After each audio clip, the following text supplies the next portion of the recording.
Hello, ladies. Welcome to episode 1 in our Women's Seasons and Cycles podcast. A new episode for you. We are talking all about cycles of life, motherhood, and menstruation today. Enjoy. Hey, mama, I'm sending you wonderful pregnancy vibes. It's time for you to guide you through. Let's take some time for you. It's pregnancy with Physio Laura. Hello, mamas, and welcome back to the Pregnancy with Physio Laura podcast. It is the start of a new podcast series, and I am pumped, as I always am, but I'm always pumped for the start of a new season. This is all about women's seasons and cycles with the incredible matrescence educator, Nikki McCann. If you do want to learn more from her, you can find her on Instagram at Nikki McCann. She has incredible programs, incredible trainings and teachings. Definitely go check her out. But this season is a short season. It's a 3-part series where we're going to be talking all about women's seasons and cycles. So today is all about cycles of life, motherhood, and menstruation. Now, this episode is not just for a specific type of woman. This is for females, actually, and males, really, because I think it's important that we both know, but this is for females across the board. So share this episode with any females in your life who you think would benefit from learning about this. I know when I first started to learn properly about my menstrual cycle, the moon cycle, life cycles, seasons and changes, and really starting to understand that, I genuinely feel like my life changed, and I can't believe that I didn't know this growing up. And so I really hope that if you're someone who's never heard this before, that today is also a bit of a light bulb moment for you too, to actually honor every season of life, every season of menstruation, every season of matrescence, and really lean in and embrace that season of life rather than trying to skip over, like we speak about in the episode, skip over the harder seasons, the winter seasons, and only want to be in the summer, the positive, the flowery, the showy, the social season.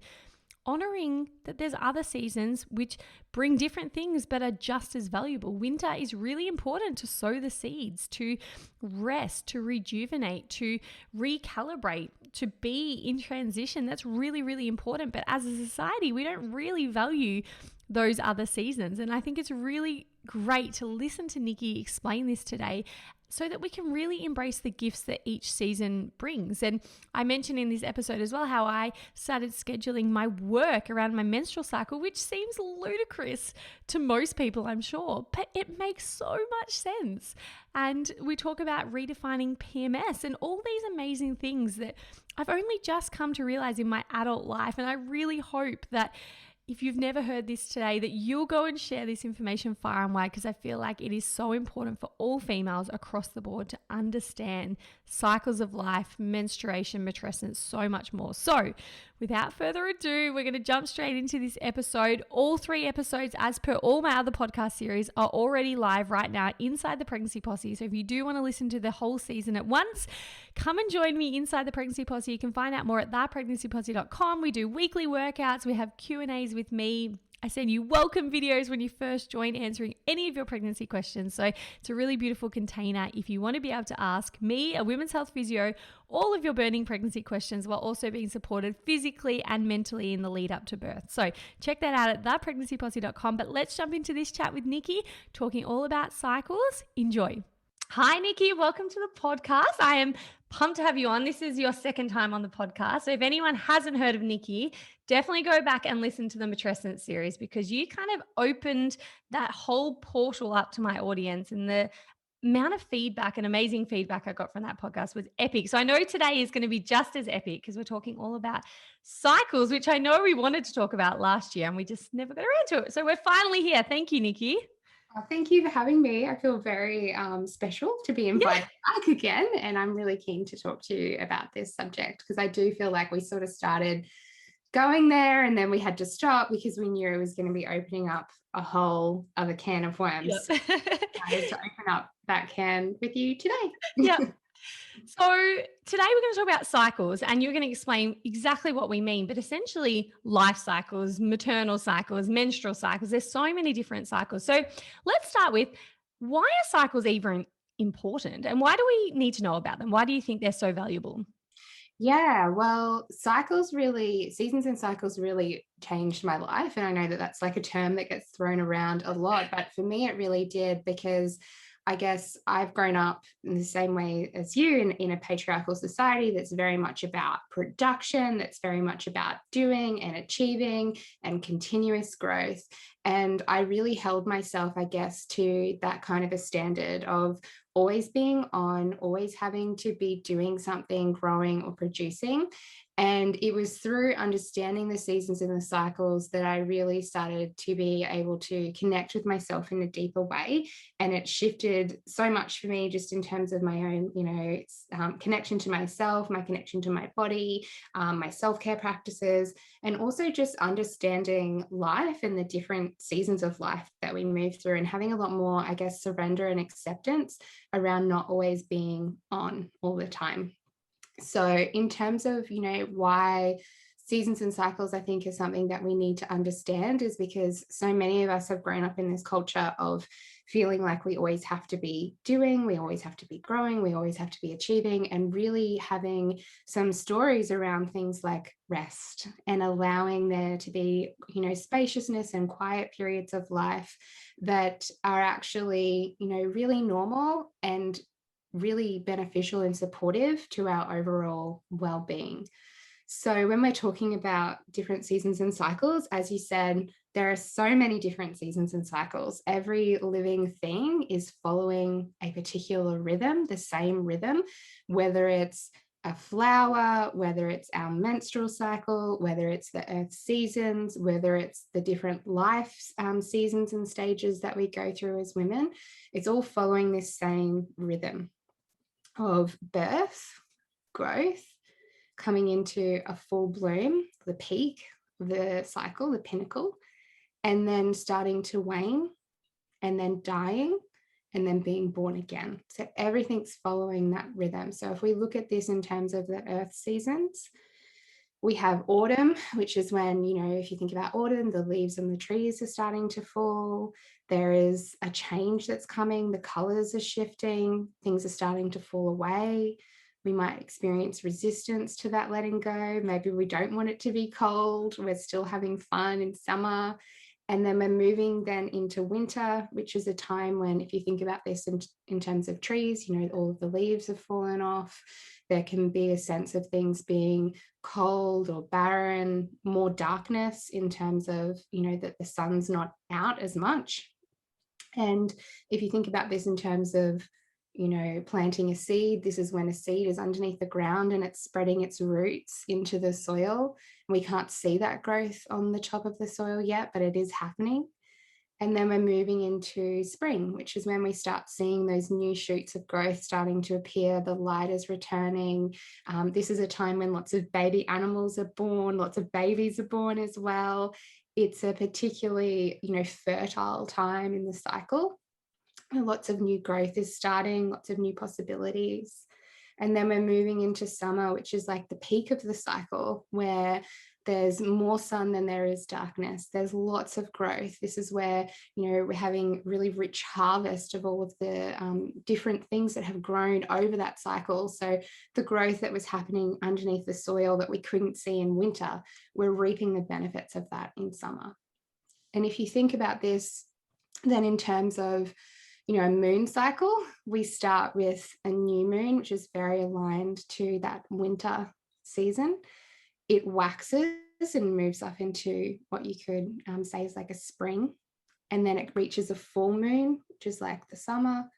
Then it wanes like the autumn.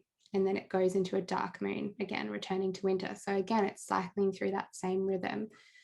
Our menstrual cycle is very similar. So we have menstruation, which is like a winter. We move into pre-ovulation, which is like a spring, ovulation, the summer, and then pre-menstruation, the autumn. And then we return back again to menstruation. So everything's moving through this same rhythm. And in our culture, patriarchal culture, which is what I live in and you live in, and I would dare say the majority of your listeners would be living within, we only really allow one aspect of that cycle, which is the summer, the ovulating woman, also corresponding, pre-ovulation there too, corresponding to like the maiden cycle of a woman's life. And all of the other aspects of the cycle, which are connected to rest of the earth in autumn and winter, rest of our bodies in premenstruation and menstruation, they're all really vilified and hidden and not allowed or not seen as being valuable. We're only really highlighting or saying that one aspect of this cycle is okay. And when we do that, then we feel pressure to always be on. We feel pressure to always look a particular way, to always act a particular way. And when we do that, we become really disconnected from ourselves, ultimately, ourselves and our bodies. Mm. So by, talking about the different cycles that we move through, understanding that each point in that cycle actually serves a purpose. We can't have the growth that we see in summer if we haven't sat through a winter. Mm. Then we can, I guess, have a bit more acceptance around those different aspects of the cycle that we're moving within. Perhaps sit with and embrace the gifts that are within each stage of that cycle, and have some more self-compassion as well. When we're in say for example, we're in premenstrual or we're menstrual, expecting ourselves to work out the same or have the same energy or be as interested in social events or whatever it might be, it's actually really not very fair on ourselves, because we need to have that rest and that time. So that's why I think cycles are so amazing, and I love talking about them. And I'll stop there just to let you have any reflection. No, everything all the time, but particularly this topic, everything you say is just like nugget of gold, nugget of gold. And I just remember when I first learned about cycles, I remember thinking, how am I this old and I've never known about this? So I first learned about it when it came to the menstrual cycle, this concept of the summer, winter, autumn, spring, but within the menstrual cycle. And I think I'm a typical probably woman growing up in Australia right now, where I was on the pill from age, I don't know, 17 to whenever I was trying to have a baby. And I just killed that cycle completely, really, because I was never in tune with what my natural cycle was. So it was never on the forefront of my mind. And I remember having a conversation with a girlfriend because I was like, oh, when you ovulate, you actually feel like having sex with your partner.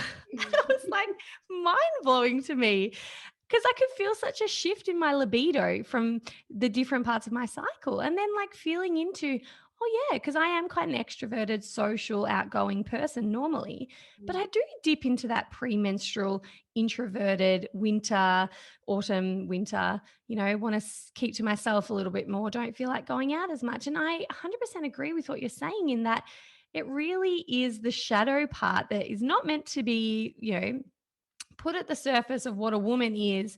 And it's actually kind of ridiculed in that people talk about, oh, PMS and, oh, she's, on her period and that's why she's grumpy and that's why she's this and that. And it's like, wow, we've really lost the magic of leaning into the different phases. And like you said, we're told that we have to be summer all the time. We have to be high vibe and positive and outgoing and ready to go. And it's not at all celebrated to rest, which then ties into what we've spoken about with matrescence and how so many women don't feel like they deserve or that they value having rest after a baby because they're told that you gotta go. And to be honest, in my first two postpartum experiences, I was still like that. I feel like my whole life has done a 360 since I've had a third baby. And, in the last year, so much has come to the surface for this. But I know, and I'm going to ask you in a second, I'm sure you're the same. I feel so much better when I tune in with myself rather than, oh, but I'm meant to be X, Y, and Z. And I remember before I fell pregnant with Luca, when I had a cycle for all of, 2 months, but I actually was starting to schedule my work around my cycles, which might sound ludicrous to some because they'd be like, how do I do that? And I guess it's a bit more challenging. There's a few more barriers if you work for someone because you need to get them on board. But when you work for yourself, I got a few other friends who were doing it as well, working for themselves. I would schedule things like podcast interviews and going live on Instagram and things like that in my summer period when I was feeling energetic and creative and wanting to do all the things. And then I would let myself, like, hear me out, I would let myself take a day off sometimes when I was on my cycle and I was not feeling it. I'd be like, you know what? That's cool because I know if I do the proper rest now, I will reap the rewards of, the analogy of sowing the seed. I will reap the rewards of that in summer because I'll actually have more energy to give. I won't be burnt out. I won't be deflated because I'm just trying to be steady Eddie all the time. I'm letting myself lean into it. And it genuinely changed my life, learning that it's okay to do that. And that when you get the evidence of doing it and feeling really good for it, you're like, yeah, we need to do this more often. So I'm curious to know, I assume you didn't grow up knowing about these things. So when did you first learn about cycles? And I guess, how has it changed your life? Like, what have you noticed since tuning in and leaning into them? Oh God, I feel like similar to you, my life felt like it did a complete 180 once I started actually realizing this. And the conversation that really opened this up for me was a friend of mine who I had no connection to my menstrual cycle or anything like that. I grew up in a culture that it's very much like, don't talk about that. That's like dirty. That's not something that we talk about or something to be proud of. It's something to be embarrassed about. When you go to the bathroom, I remember when I was like in my workplace before I started working for myself, I'd like get my tampon and like quickly hide it underneath my hand and just shove it in the like in the little sleeve of my shirt or whatever, because it was something to be hidden. Mm. And the conversation that I had with one of my friends, I was out at an event with her and she said something to me and I said, oh, I just had my period. And she goes, oh, when was it? And I was like, oh, it was like a few days ago. And she's like, oh, so you bleed on a full moon. And I was like, what does that mean? And then she kind of explained to me that there's also this, theory around if you bleed on a full moon, it means that you're using your energy to support others, that you're using your energy not for fertility and for creating a baby, but for birthing projects, for birthing businesses, for supporting other people. And that was really at that particular stage of my life very aligned with where I was at. And so I was like, wow. And then I sort of started researching and following, the breadcrumbs, and found out about the seasons of the cycle, and started also tracking my cycle in connection with the moon, because the moon does follow a 29.5-day cycle, very similar to the menstrual cycle, which on average is around 28 days, give or take, for everyone. And just noticing the differences actually that I would find as I bled at different parts of that moon cycle was also really fascinating for me. So that kind of opened it up for me. I've also had the absolute honor of learning from Jane Hardwick Collins, who is an incredible woman who teaches about menstruality and about seasons and cycles and shamanic womancraft. If you haven't connected with Jane, she is an absolute must follow. And that opened up, new doors around the cycle for me. One of the big pieces that I guess helped me to really grab a hold of it was understanding that our society is built around men's hormonal cycles, which is a 24-hour cycle like the sun. Mm. Women follow a 28-day hormonal cycle, so we do experience those hormonal shifts and changes over a longer period of time, like the moon. And that our culture is very much aligned to, as we even spoke about before we started recording, this 9 to 5 kind of, this is when you work Monday to Friday, 9 to 5, you show up the same every day. You should be the same every day. Whereas embracing that I had a longer cycle and a longer experience of that cycle, and that actually offered incredible gifts. Like you said, when you're scheduling your work, I'm going to be most charismatic when I'm ovulating. So let me book in my podcast interviews then, not Yeah. when I'm bleeding, because that's when I'm really not going to feel like talking to anybody. Yeah. I'm going to want to be inward. So yeah, I guess, practicing it over a longer period of time really helped me see the benefits of this. And I think whenever I speak to a mother or a woman, this is actually such a beautiful way just to reconnect with your body, to notice what's going on for you each day, and just checking in. How am I feeling right now? What part of my cycle am I in right now? What's going on for me? It's a connection back to ourselves when there's so much that's drawing our attention outward, when we're often thinking about, our children's teething or their developmental leap or their school uniforms or all of the other things we have to do. This is such a simple practice just to bring us back to ourselves. Yes. I remember Rhea Dempsey, who's an amazing birth educator, I did a course of hers, sorry, and she asked the question of how in tune with your body are you? And straight away, my response was like, oh, yeah, like really in tune. And she said, like, do you follow a clock? And I was like, what do you mean? And she said, do you eat at 12:30 because that's lunchtime, or do you eat when you're hungry? And I was like, oh, and then she asked a few more questions like that. And I thought, you know what? I'm actually not as in tune as I expected to be, because I do still, for the most part, follow okay, it's 9 o'clock. I better go to work. Okay, it's 12:30. I better eat lunch. Like I still sort of follow these societal guidelines on what we should do. Whereas I do find it's still a work in progress, but when I tune into, are you actually hungry? Are you feeling a bit under the weather today? Are you feeling like you need to go slower today? Are you feeling energetic? And just dictating the day based on how I'm feeling is so much better to live intuitively like that. And it takes a lot of practice and a lot of putting that mirror around and reflecting it back on you. And it can be hard when you've got kids screaming at you and, lots of demands on yourself. But I so recommend it to women to start thinking about and tuning in with, what does your body need right now? Because I think it's got so much wisdom, and there's so much value in actually listening. And I wonder, do you know of any workplaces that are actually using menstrual cycles to guide their employees and how they may work? Like, I have not heard of anyone, but I'm curious to know if it is something that's coming to the forefront. Yeah, not that I'm aware of. But I think that, like, for me, obviously having my own business, I have a lot of privilege there in terms of being able to coordinate my work around it. But in terms of, corporate businesses, not that I'm aware of, but I do know that there is a lot of work being done around, bringing in the conversation about menstruation and also menopause, because there's another aspect of that cycle. If we look at, the part that's really glorified or allowed or permissible, it's the maiden, the mother to some extent, but the marga and the crone, which is, corresponding with that autumn and winter, those are two, aspects of the women's life cycles that are very much vilified and that come with a lot of stigma and taboo.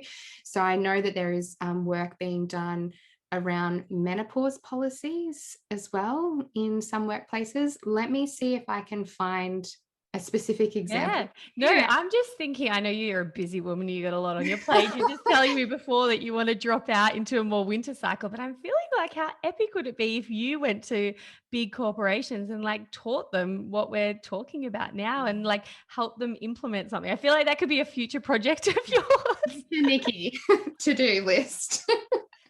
5-year plan, maybe. Yeah. 5-year plan, yeah. And I wanted to make a note. I'm not sure if you've heard about this before, but I read as well two things.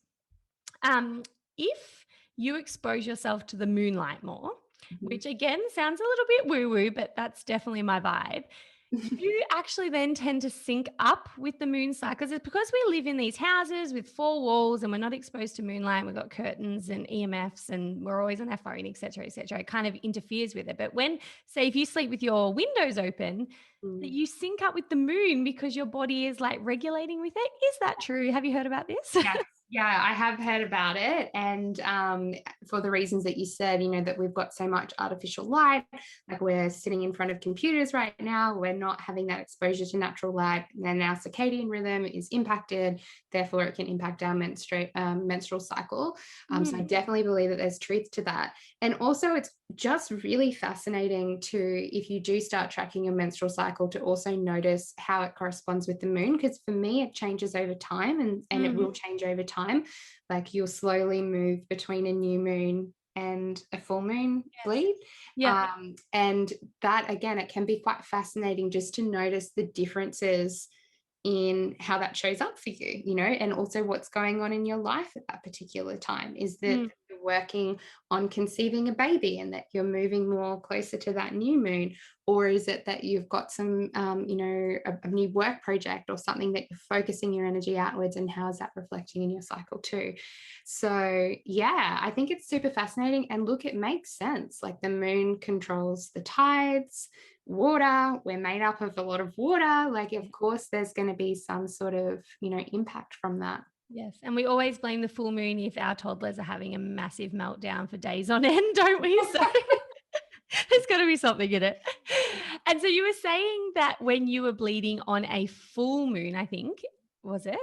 That's when you're like more available to be of service to others. And so is the opposite when you're bleeding on a new moon? Is that more about the fertility to make a baby? And yeah, okay. And the final point I wanted to make on menstrual cycles is that I read when you're in that autumn premenstrual phase, and like maybe you feel a little bit grumpy, or like you just have that, I find that I just like reassess my life. So Mhm, I do this whole like, why do I do this for work? And like, why am I doing this in my daily routine? And I just question everything. And I mhm, have a running joke with my girlfriend that, like, oh, obviously my period's about to come because I'm doing this big life overhaul of like, what am I doing? mhm. And I read somewhere that someone described it as the thinning of the veils. Yeah. And I was like, "Ooh, that's really cool," because I think we dismiss that, premenstrual emotional, roller coaster as like, oh, PMS, Mhm, like I just write that off. But when I actually thought about it as a thinning of the veils, i.e., you're actually seeing things clearer at that time. And it's actually a really important moment to go through to question, what am I actually doing with, whatever X, Y, and Z? mhm. I thought that was really powerful. So had you heard about that as a Yeah. thinning of the veils? Yeah. Yeah, yeah. And, I think it's true, because if you look at hormonally what's going on at different points in the cycle, when we're in pre ovulation and ovulation, we're getting a lot of estrogen, which is the love hormone, which makes us, want to do everything for everyone and give and just be, in this beautiful, lovely bubble. So you can imagine that we're looking at life through these amazing rose colored glasses. And then when it comes to menstruation, we're taking those glasses off. We can see things clearly, and because we don't have that high of estrogen, our estrogen's dipping, we're getting more progesterone. We're possibly willing to have conversations and say things that we might not say at other points in the cycle, because anything that's been building up over that period of the cycle, when we've said yes, when we actually meant no, when we put someone else's needs above our own, it's all going to come out in that premenstrual aspect of the cycle. And when we're in menstruation, that's actually a really good time to be having those big reviews and to be asking those big questions, because that's hormonally when we're not having that hormonal influence of either progesterone or estrogen being really high. So we can see things clearly. So Mm. there's a saying, and I think it's from, there's some women in the UK who have the Red School, Alexandra Pope and Sean, I can't remember her last name, but they have a saying, bleed on it.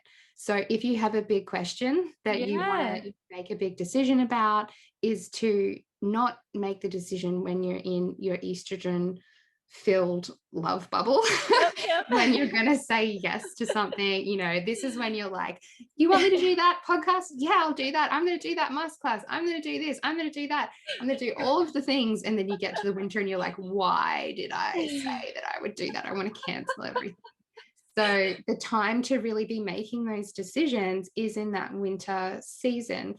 because that's when you're going to be clearest and you have, I guess, more access to your own intuition without that influence hormonally.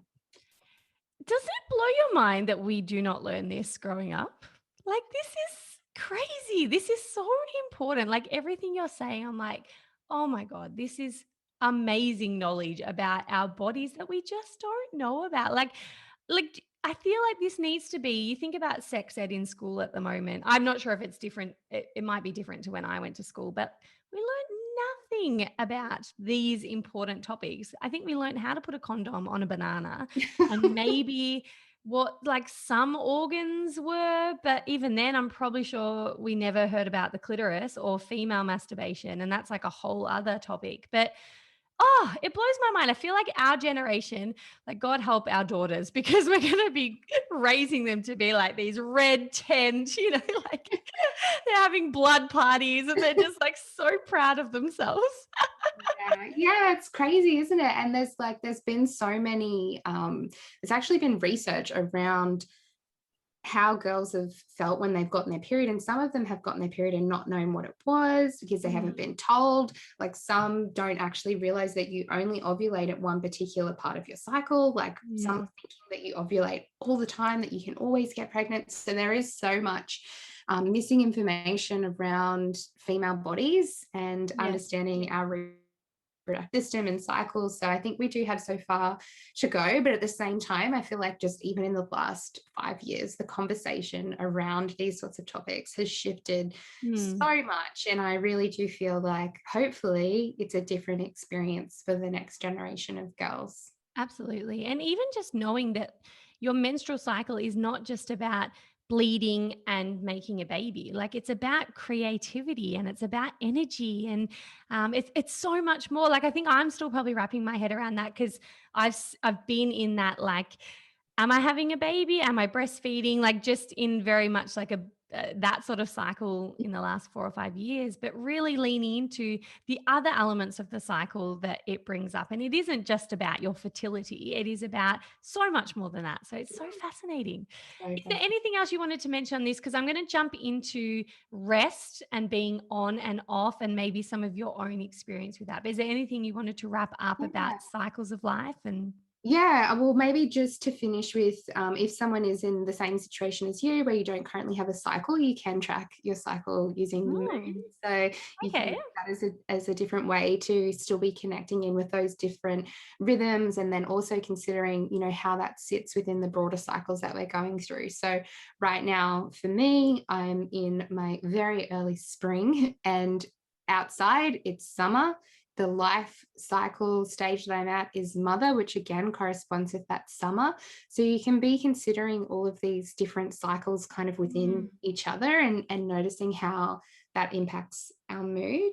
I was talking to Laura before we started as well, that like I've been in, summer outside, summer in my ovulation, summer in my life, and it's felt like too much.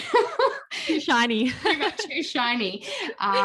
So yeah, just being able to, I guess, if you're not currently experiencing a cycle, you can use the moon, you can still track the earth seasons, noticing what's going on for you as well in your life. And I'm sure we're going to talk as well about the seasons of matrescence and how that all kind of connects into. Yes. And I was just thinking as well, I know you, like, if anyone doesn't follow Nikki, definitely make sure you do. She's an epic gardener. She has this, like, you still have your veggie patch, I assume. Yeah. It's just this epic. Run down at the moment. No pressure, Laura. Don't post about it. Wait till your summer and but I've just started, developing a little bit of a green thumb, and I'm pretty proud of, our little efforts. But I do think you have more appreciation for the cycles when you do see your plants grow and you're like, oh my God, like this was this tiny little seed and now it's blooming, and I check on them every day, and I'm such like a plant mama now, and I don't even recognize myself. I go check how many tomatoes I have in the morning and I just froth on it. But I do think it gives you an appreciation for this. So if maybe you're listening to this and you're thinking, oh yeah, but I still don't get it, or maybe the moon stuff is a bit too trippy, woo-woofy, just plant some seeds, because I feel like that's going to get your mind wrapped around this cycles concept, and to really appreciate that, I love that analogy. You've got to plant the seed. It's got to sit under the soil for a little bit for it to be able to bloom. It's not just about the blooming phase. It's about all the work behind it that you don't see, that is hidden, that is behind the scenes, but that's what makes the fruit. So yeah, I feel like that's such a cool analogy. So go plant some seedlings, guys. I love that. Hello, mamas. I hope you loved that episode. Again, super big light bulb moment for me when I started learning all about the cycles of my menstrual cycle and then how that relates to the cycles of life, the cycles of matrescence. I'm quite confident that most women that listen to this today will probably go start a veggie patch. Because it's just it just is one and the same, as Nikki mentions. Like, when you're in sync with yourself, you have to be in sync with the earth. We're not separate to it. So this is probably one of my more woo-woo podcasts, but if you know me well, you know that I love a little bit of woo-woo. I love connecting to the earth, the sun, the moon, nature. I think we're not separate from it. We are human beings. We are part of nature. And I think so much of this chat about cycles is about reconnecting to self first and then reconnecting to nature, earth, universe, whatever you want to call it. So I would so love to hear from you over on my socials at Physio Laura, and please let me know what you got out of this episode, because I really love hearing your feedback. It helps inspire me to create the next podcast series, because I get an idea of what you guys love listening to, what things you got out of the episode, maybe what you want to learn more about. Maybe this scratched a little bit of an itch for you, but you want to go deeper into something. So please come and jump over at Physio Laura and let me know if you've learned anything from this episode. Did you know this information before? Is this the first time you're coming across it? And I'd love to know if you're going to change anything about how you do life now. Maybe you're going to schedule a bit of your calendar around your menstrual cycle, or maybe you're acknowledging you're in a winter cycle right now and it feels deep and dark and heavy. But maybe today's episode has helped you to go, you know what? This is okay. I'm going to embrace winter, knowing that this is a valuable part of my cycle, and I'm going to come out of this into a spring and into a summer. So I'd love to hear from you. And if you want to connect with Nikki, the wonderful Nikki who was on our podcast, beautiful matrescence educator, she has some lovely programs and offerings at the moment. You can find her on Instagram at Nikki McCann. And we have 2 more episodes in this short podcast series coming out. They are all live right now inside my online membership program, the Pregnancy Posse. So if you're a member, you can go check them all out right now rather than waiting.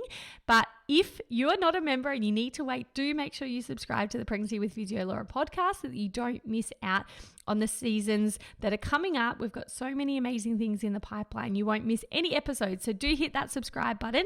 I hope wherever you are right now that you're having a wonderful day, that you're pondering what cycle of life, what part of your matrescence period you're in right now, what part of your menstrual cycle you're in, and maybe where the moon's at as well. I am on the cusp of spring and summer for me right now, and it feels really, really good. I had a really big winter period after the birth of my baby because I was in that really resting hibernation slow phase, and I'm definitely coming out of that now, and it feels really good. I've got lots of energy. And yeah, I'm really loving it. So I'd love to know where you're at in your cycle as well. Mamas, have a wonderful day, and I will catch you soon for episode 2 in this series where we're going to be talking about rest and how we're really, really bad at it. So I'll see you soon for that episode. Have a wonderful day. Mwah.